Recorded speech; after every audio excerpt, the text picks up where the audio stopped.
Hello everyone, welcome to Peak Coding. I am very happy to be with you with another tutorial. Following on our previous tutorial on signal processing, today I'm going to go further in depth with signal processing and using more advanced methods for filtering our signals. If you recall, in our previous tutorial, we talked about the windowing from the function of the moving average in MATLAB. But besides using these different filters, we can go for practical applications of these filters. As you can see in here, the signals are not always like this shape. They might have some sudden jump or spike. They might have sudden drop or deep, or they might drift away from the previous trend. So the aim of using these different type of filters is to actually process the signals in here. And by processing, we have to capture this type of anomalies that might happen. Like we might have the spike, we might have drop, we might have drift, and so on. Previously, we used moving averages using windowing and Butterworth, but now I'm going to use more advanced things, and you can also follow them on the Wikipedia page for more advanced filtering of signal processing. I'm going to use the very first one, moving averages, along with the weighted moving average, which is actually harmonic average based on some weights on the data.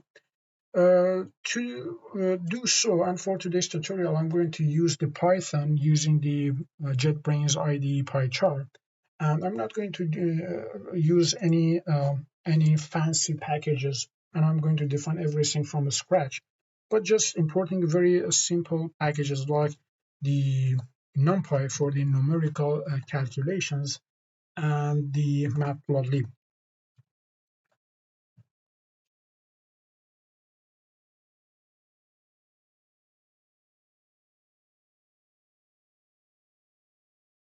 Okay, so we just imported, and the very first thing that we do in all our tutorials at P-coding is to generate some random data.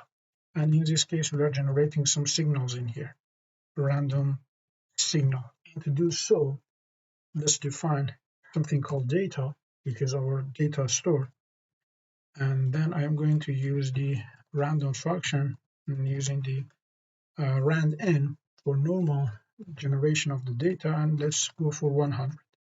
So this is our randomly generated data, and then I'm going to define or introduce the anomalies that I just showed you using that Wikipedia page.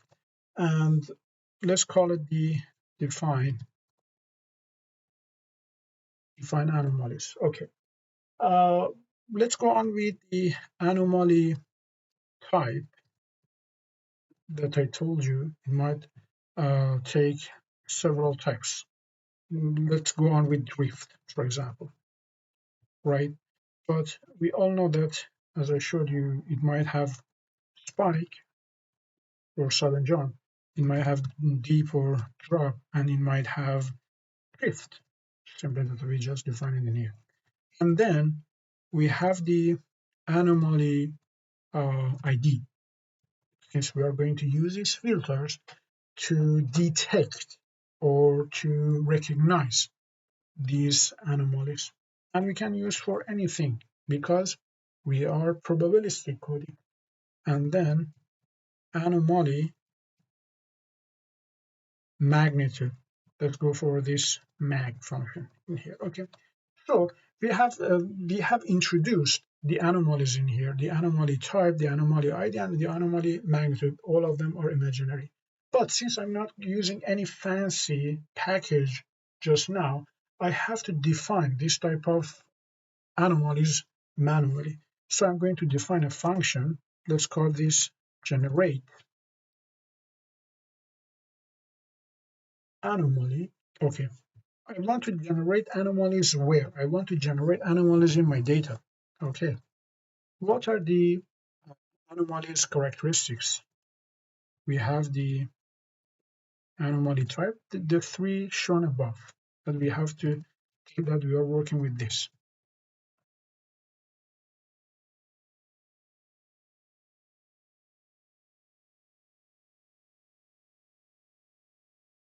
Okay, so as you can see, we have defined our function in here. Now I want to use this as a if else function. I want to use it as an if else function. So let's go by defining the anomaly type, and I am going to say that, for example, my anomalies type is going to be spike, okay, not the one at the start track. And then I am going to go for the data, and then anomaly, what as you saw in the order above, anomaly ID, and let's add this to our data, okay, and then we might have the, or we should have, anomaly magnitude, because we are going to work with the type, the ID, and the magnitude in here. And then we need to have the elif to go on for another anomaly type, and then we want to say that it might be for tip, right? Okay. Don't forget. All right. And then again, we go with the data, anomaly ID, but this time we want to make sure that they are not all at once together. So let's go with the simple. As you can see, they are almost similar. They just use the if elif function in here to define different types of anomalies in here. Again, I'm going to use elif anomaly type, and then I'm going for the last one, which is drift.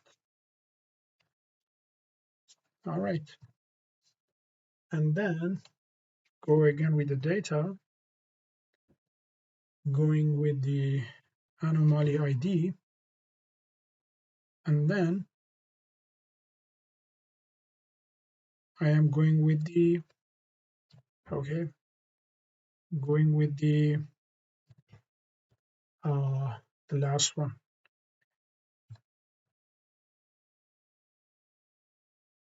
Okay, now we can just return it to our data,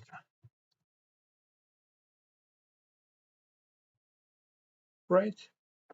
And don't forget the space in here. Okay, now it's okay. So our function in here is already okay, and you can see, you can just check it out in here that everything sound okay. We don't need to put this into parentheses in here. All right, now sounds perfect. So the next thing that we have to do is to introduce these anomalies into our data.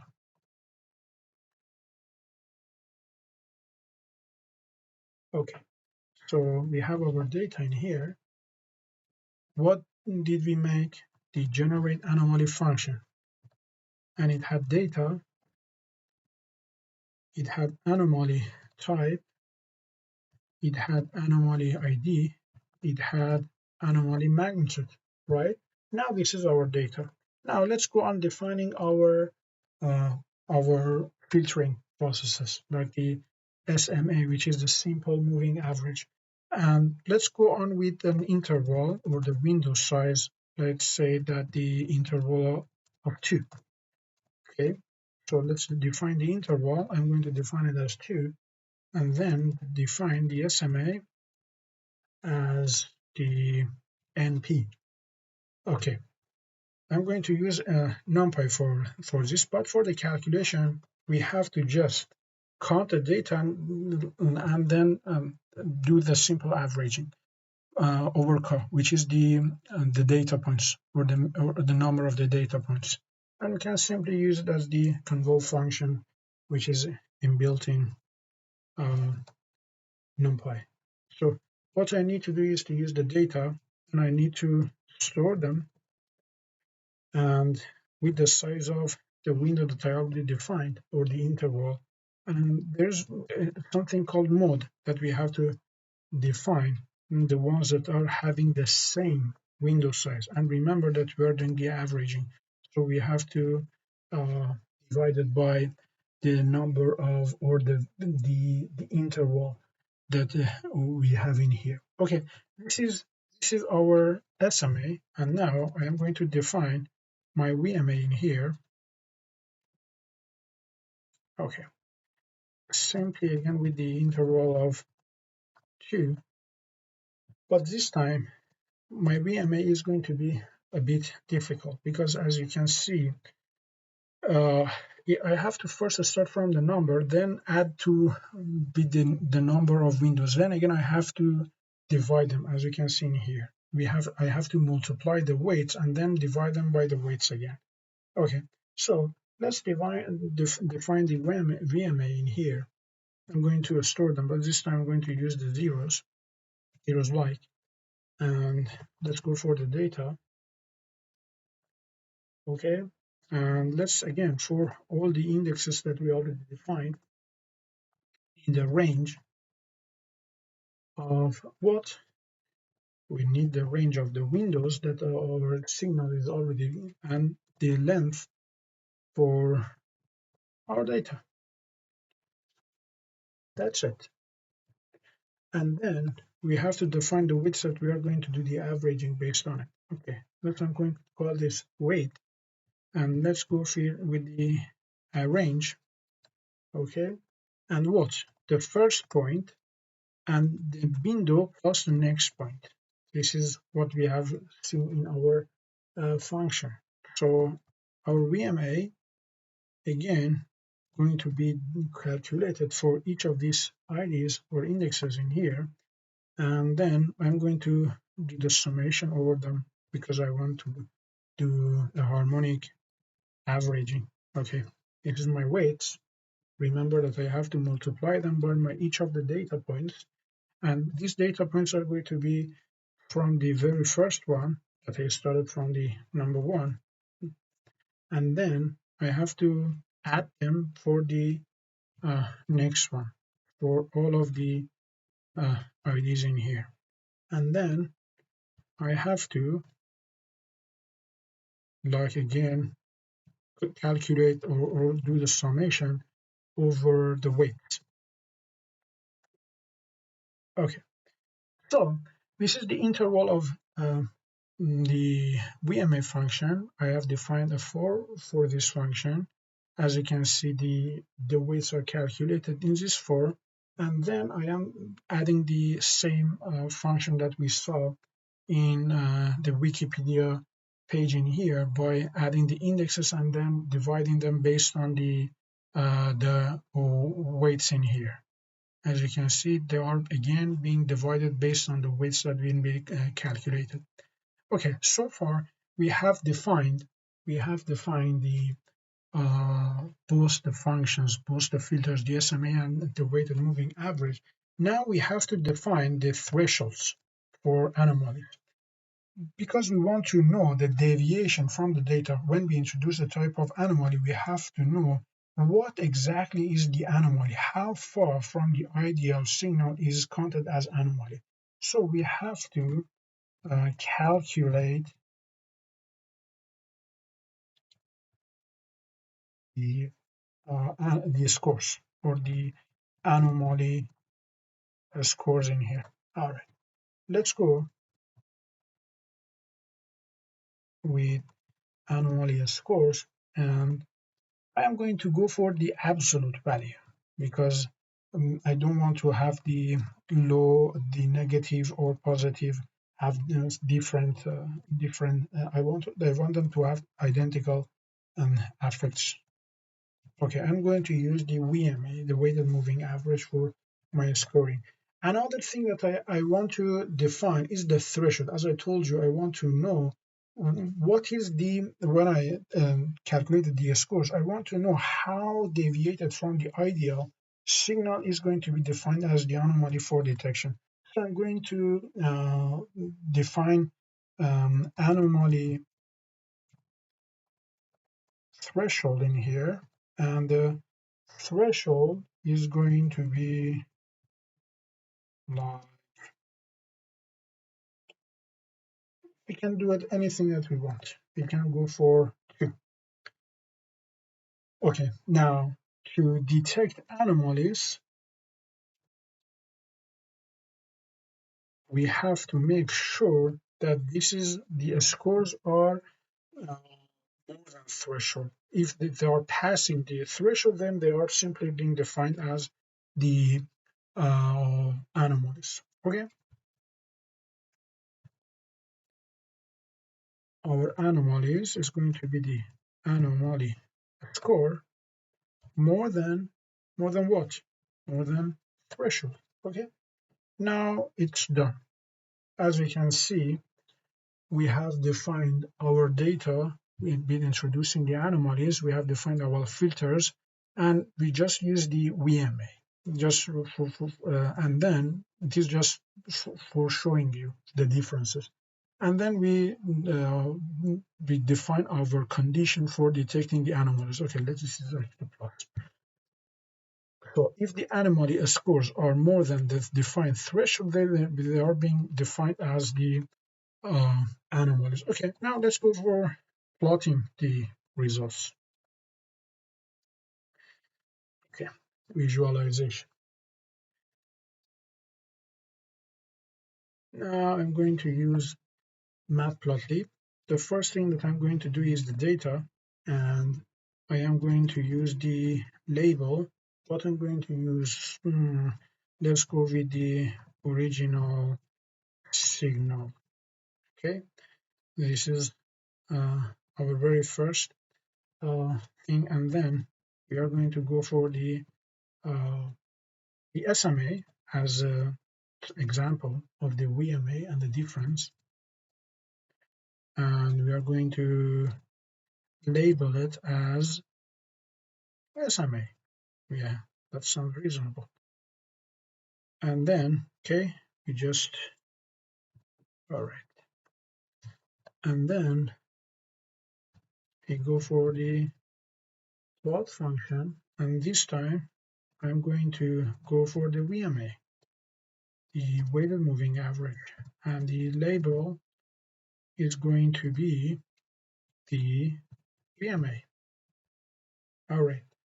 So the next thing, I want to go for the type of my plot. I want to go for a simple one. Okay, let's go the first one, scatter. And to use this scatter, I'm going to use the where function. What I want to show, anomalies, right? And what are the ID? Let's go for this one. And data, what is my data? My data is again anomalies, simple as it is. And then I have to do some visualization. Let's go for some color. It is a good time for you to decide what is your favorite color, and then let's call this as label. Okay, since we are very fond of anomalies, I'm going to again call it anomalies. Okay, now I have defined, and the last thing is the access line to define it. Okay, what I need to do, we are working with the anomalies, right? So I am going to go with the anomaly ID. Again, it's good time for you to order your favorite colors or favorite fruits, anyone that suits you the most. And then let's go more artistics, line style. Let's go with the line style in here. I want to go with the dashed lines, and then let's go with the label. I'm going to use this as label. Okay, what we should say. Okay, let's go with the anomaly, and I want to say anomaly type. Yeah, so we can later on compare different types of anomalies as well. So this is my anomaly type, and lastly I need to Uh, okay, everything is almost. What else we can add? Let's add the title. Let's add the title in here. Okay, what we can go for the title in here. We can go for the original signal, or we can just recite what we have been doing here. SMA, uh, we need to go, we don't need this. We and anomalies, obviously. All right. And then we did so hard to make this artistic, so let's don't forget about the legend. And then let's show it. All right. I think we need to, all right, everything is fine. I don't know why I get, uh, everything sounds perfect to my eyes. Okay, let's see. If we have error, we will see. All right. So we got different type. Oh, because we didn't put the. All right, that's all right. Now everything is okay. We defined our anomalies. Now we can just run the code and see. All right, let's see what we have in here. All right, all right. Oh, we all right, let's see. What was the reason in here? All right.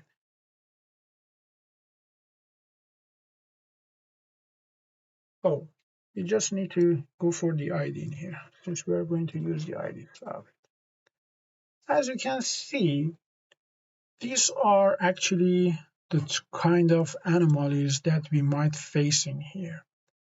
And this is the drift type of anomaly. You can see that the signals start from this way and then suddenly jumped and followed another trend in here. Again, we can go for, and you can see the type of SMA and VMA here with the colors, and they are closely following each other. As you can see, VMA like is better than for the original signals. We can see that the VMA is better for the original signal. So this is the visualization for the drift, right? We can just simply go back to our code and we can change it to like spike.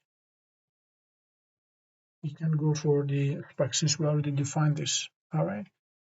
And this is our spike, the sudden jump in our data. Again, we can see that the VMA and the original signal are working way better than the simple moving average, and this is the anomaly. Then again, we can go for dip, and then if we run the code in here, we can see that the sudden drop simply happened in here. And with this, you can see that the simple moving average is not as good as the weighted moving average. And you can see that how you can define the anomalies based on the threshold. If the scores are more than the threshold, then they are going to be defined as anomalies.